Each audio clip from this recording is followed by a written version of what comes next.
한때 헬조선 담론이 엄청 뜨거웠던 적이 있죠. 근데 요즘은 조금 달라진 게 한국 정도면 살만한 나라다. 특히 서민들 살기에 한국만큼 좋은 나라가 없다. 이런 말이 많이 도는 것 같아요. 대체 왜 이런 말이 나오게 됐는지, 정말 한국이 서민 살기 좋은 나라인지 오늘 한번 알아보겠습니다. 일단은 세금 얘기를 조금 해볼 건데, 우리가 직장이든 알바든 사업장에 소속이 돼서 일을 하면은 근로소득을 받고 근로소득세를 내지 않습니까? 2022년 기준으로 통계를 보면은 이 근로소득자의 3분의 1이 면세자였습니다. 세금을 전혀 내지 않았다는 거죠. 3분의 1이면 많은 건가? 감이 잘 없잖아요. 그래서 OECD 회원국이랑 비교를 해보면은 우리가 거의 제일 많더라고요. 일본이나 호주는 면세자 비율이 15% 정도밖에 안 된대요. 이거 세금 안 내는 사람들이 너무 많다, 이런 비판이 나오고 있는데, 심지어 10년 전엔 더 심각했어요. 근로소득자의 거의 절반이 면세자였거든요. 똑같이 직장 다니고 일을 하는데 2명 중 1명이 세금을 안 낸 겁니다. 그리고 딱히 면세자가 아니고 세금을 내고 있다고 해도 실효세율이 낮은 분들이 많다고 해요. 각종 공제 받고 뭐하고 나면은 명목 세율에 비해서 실제 내고 있는 세금이 조금 적다는 거예요. 물론 이게 일부러 안 낸 건 아니라고 합니다. 뭐 안 내려고 편법 쓰고 그런 경우는 많지 않고, 제도 자체가 그렇게 짜여 있어가지고 거의 자동으로 면세가 되는 분들이 많다고 해요. 결국은 제도가 문제라는 거죠. 근데 안 내는 사람이 많으면 그만큼 내고 있는 사람이 더 많이 내야 되지 않겠습니까? 아무래도 잘 버는 사람들이 특히 더 많이 내겠죠. 실제로 근로소득 상위 10%가 전체 세금의 72.2%를 부담했다고 합니다. 10%가 72%면은 진짜 많이 내긴 한 것 같네요.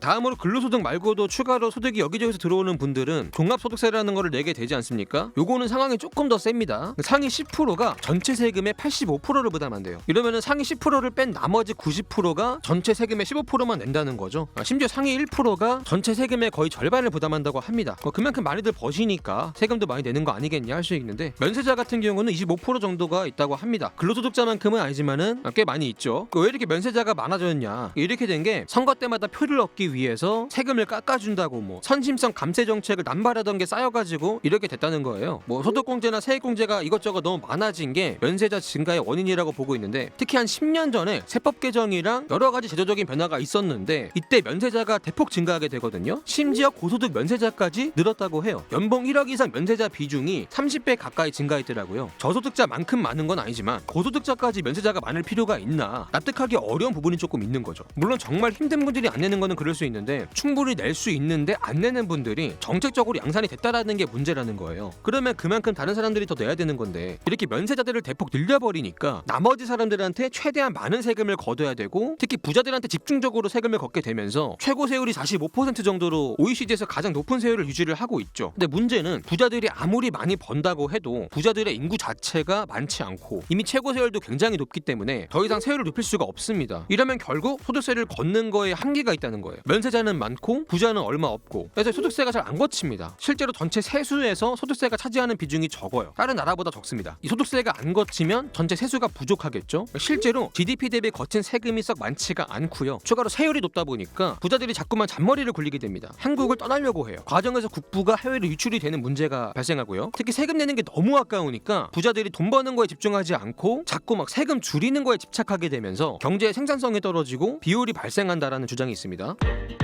그래서 지금처럼 세율은 높고 면세자는 많고 이렇게 할 게 아니라 반대로 세율을 낮추고 면세자를 줄이고 다 같이 조금씩이라도 내는 이렇게 방향으로 가자, 이런 말이 나오고 있는 건데, 보통 서민들이 살기 좋다는 근거를 댈 때 세금은 부자들이 거의 다 내니까 서민들은 살기 좋은 거 아닌가? 이렇게 얘기를 많이 하는 것 같아요. 설득력이 아예 없는 말도 아닌 것 같고. 근데 앞으로는 조금 달라질 수 있는 게, 생산인구는 줄고 있고 부양인구는 늘고 있는 한국의 인구 구조상 앞으로도 재정과 세수는 부족할 수밖에 없고, 이러면 면세자를 줄이는 방향으로 갈 수밖에 없다라는 거예요. 실제로 이미 지금도 면세자가 꾸준히 줄고 있기는 해요. 원래도 계속해서 줄고 있었는데 한 10년 전에 세법 개정하고 뭐하고 하면서 갑자기 인위적으로 면세자가 크게 늘었던 것이고, 그 뒤로 다시 자연 감소하고 있긴 합니다. 이에 따라 전반적인 조세 부담률도 증가하고 있는 추세예요. 거치는 세금이 점점 더 많아지고 있다는 거죠. 특히 소득이 증가한 사람이 있으면 면세자 자격을 없애는 식으로 자연 감소시키는 경우가 많다고 하는데, 그 이상 급격하게 줄이기는 힘들다고 합니다. 안 내던 세금 갑자기 내라고 하면 또 열받을 거고, 굳이 이거를 감당할 정부가 없을 테니까. 원래 줬다 뺏는 게 제일 힘들다고 하잖아요. 그래서 줄 때 신중하게 주자고 하는 건데, 신중하지 않게 마구잡이로 깎아주다가 이제 이렇게 된 거죠. 어쨌든 지금은 세제 정책이 서민에게 유리한 건 맞다. 근데 앞으로는 서민들도 세금 부담을 많이 하게 되는 방향으로 천천히 움직일 가능성이 있다라는 겁니다. 사실 헬조선 담론은 주로 서구권의 선진국을 올려치면서 상대적으로 한국을 내려치는 레퍼런스가 많았잖아요. 근데 요즘은 이게 쏙 들어갔죠. 잘 안 먹혀가지고. 왜 안 먹히는지는 다 아시겠지만, 일단은 한국도 공식적으로 선진국으로 격상이 되기도 했고, 또 막상 선진국들 센터 다 까보니까 생각보다 생각보다 개판인 부분도 많았고 이거는 우리가 훨 나은 것 같은데 싶은 부분도 많이 알게 됐잖아요. 코로나 때 보니까 뭐 마스크 안 낀다고 과학이랑 기싸움도 많이 하고 선진국에 대한 환상 같은 거 다 깨져버렸죠. 특히 요즘은 해외 경험도 많고 요즘은 해외여행을 돈 때문에 못 가는 분들보다는 관심이 없어가지고 안 가는 분들이 더 많은 것 같아요. 여행을 못 가도 여행 유튜브가 터져버리니까 외국에 대한 정보가 대중적으로 보급이 됐고 외국의 실상이 적나라하게 다 까발려졌죠. 어떤 부분에서 한국이 훨씬 더 좋았구나, 당연한 줄 알았던 게 당연하지 않았구나, 장점인지 몰랐는데 장점이었구나, 역체감을 엄청 했잖아요. 반대로 한류 터지고 외국인도 한국에 많이 오면서 한국에서 겪은 거 유튜브에 엄청 올리고 뭐 이런 게 좋더라, 부럽더라 이런 내용이 많아지다 보니까 교차 검증까지 다 끝난 거예요. 그 대표적인 장점이 치안이죠. 유럽이 절도나 소매치기, 강매가 엄청 많다고 알려지면서 상대적으로 한국의 좋은 치안이 많이 부각이 됐죠. 외국인들 한국 와가지고 놀라는 영상 진짜 많잖아요. 와씨, 카페에서 노트북을 두고 화장실을 가는데 아무도 안 가져간다고? 술에 쳐 꼬라가지고 야밤에 싸돌아다니는데 뻑치기를 안 당한다고? 그리고 인프라도 장점이 많은데 다른 선진국들 대중교통 보면은 지하철 오래돼서 노후화도 심하고 비행기도 아닌데 지연이나 이렇게 운행 중단 엄청 되고 서비스 진짜 개판인데 비싸긴 또 엄청 비싸지 않습니까? 한국만큼 깨끗하고 환승 잘 되고 시간 잘 지키고 운영 잘 되는데 이렇게 저렴한 지하철이 많지 않다는 거예요. 행정도 편하고 빠른 편이고 또 국토는 좁은데 수도권 과밀도 심해가지고 인프라도 효율적으로 잘 깔려있고 각종 자원 인프라도 그래요. 전기, 수도, 가스가 안 끊기고 잘 나와. 1년 365일 24시간 펑펑 나오는데 요금은 선진국 중에서 제일 싼 편이고 이것 때문에 한전이고 가스공사고 뭐 지자체고 죄다 막대한 규모의 적자를 부담하고 있죠. 싸다고 막 쓰니까 낭비까지 하니까 1인당 전기 사용량이 세계 최고 수준이야. 물론 이 막대한 적자를 계속 부담을 할 수가 없기 때문에 요금이 계속 오르고 있고 앞으로도 오를 겁니다. 서민이 살기 좋다는 이유 하나가 조금씩 사라져 가긴 할 것 같아요.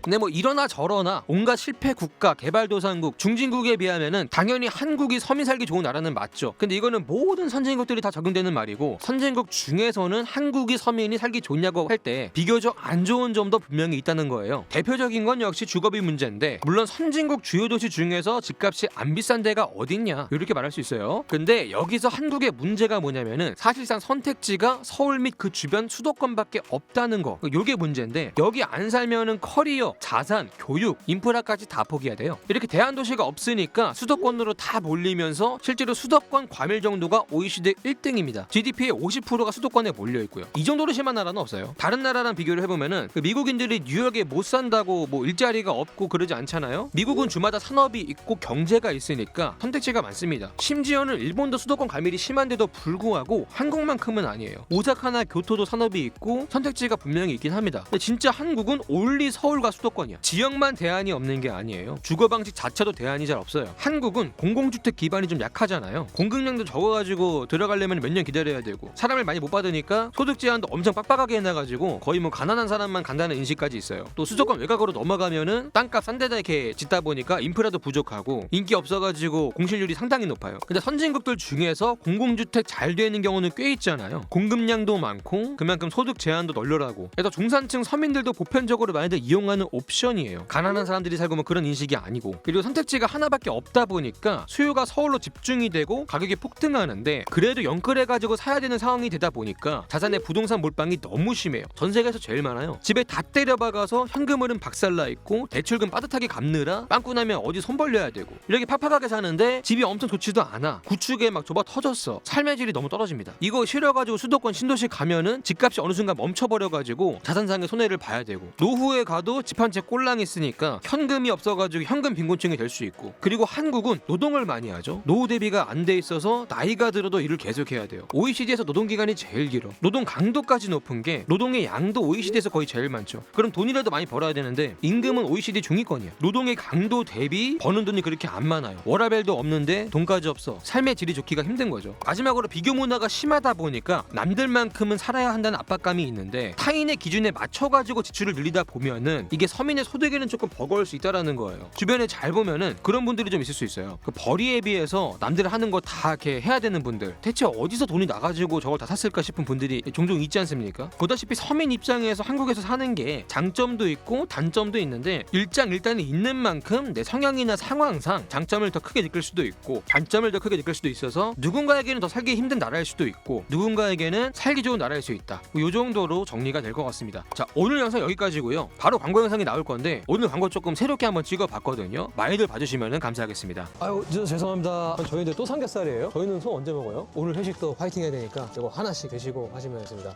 네? 아 맞아요. 이거 알디콤 올영에서 파는 거. 이번에 그 식약처 거기서 한번 다 뒤집어 깠는데 살아남은 놈입니다. 근데 과장이 오늘 못 오신다고 하시지 않았어요? 그럼 이거 하나 모자란데? 아니 드세요. 저 이게 집에 많아가 집에 가서 먹으면 돼가지고. 택시 미스터 택시 지금 즉시 빨리 와주세요 기사님.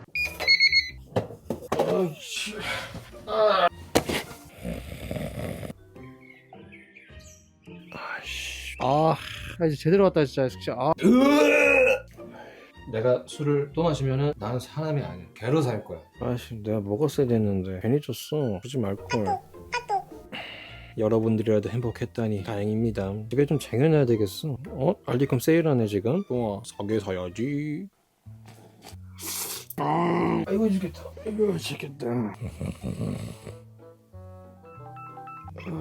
왜 나 못 나가. 진짜 죽을 것 같아 진짜.